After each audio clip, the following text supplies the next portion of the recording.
We're here in front of the last vestige of a story that is beautiful as well as tragic. We're centering on the convent of 1867. Now let's go back into history a bit. At the time that Texas was developed, and we're going on into the period of the Treaty of Guadalupe Hidalgo, 1848, the Bishop of Texas of Galveston at that time sent a plea out to the church in order to get priests to start churches, as well as to get a teaching order. That teaching order was responded to by a group of nuns that were in France at the time, Lyon, France, and their names were the Sisters of the Incarnate Word of the Blessed Sacrament. These sisters took out from France in 1852 and landed in Galveston and then came immediately down here to Point Isabel, arriving in the beginning of the year. They were very, very bleak circumstances for them. They were brought to Brownsville, they settled into an old warehouse, and then at that point in time, the work was begun on a convent for them down in the center of the city.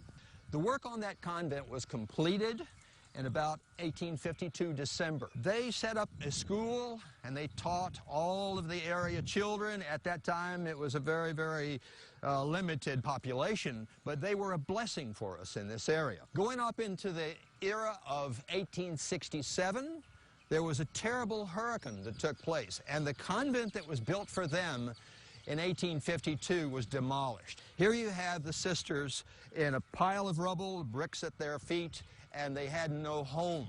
By the end of 1867, going on into 1868, a new convent was built for them, and that is the subject matter that we're dealing with today.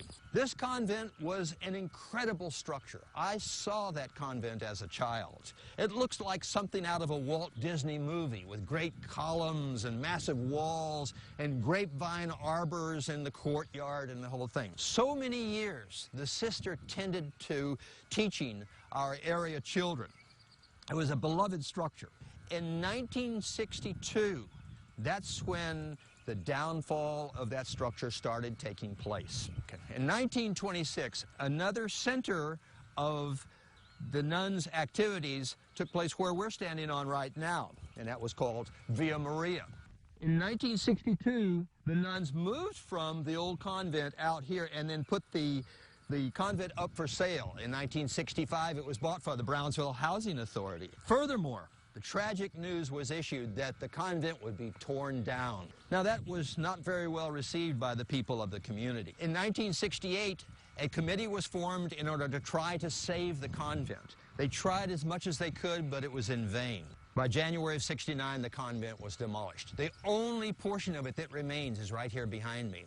And this is the grotto that was built in 1867 and 68, going on into the old convent. The legacy of this structure and all that the sisters and the Catholic Church gave to this community is immense. The memories that we have in our mind about the old convent and the beautiful appearance of it will ever remain, and the rest is history. For KVEO News, I'm Eugene Fernandez.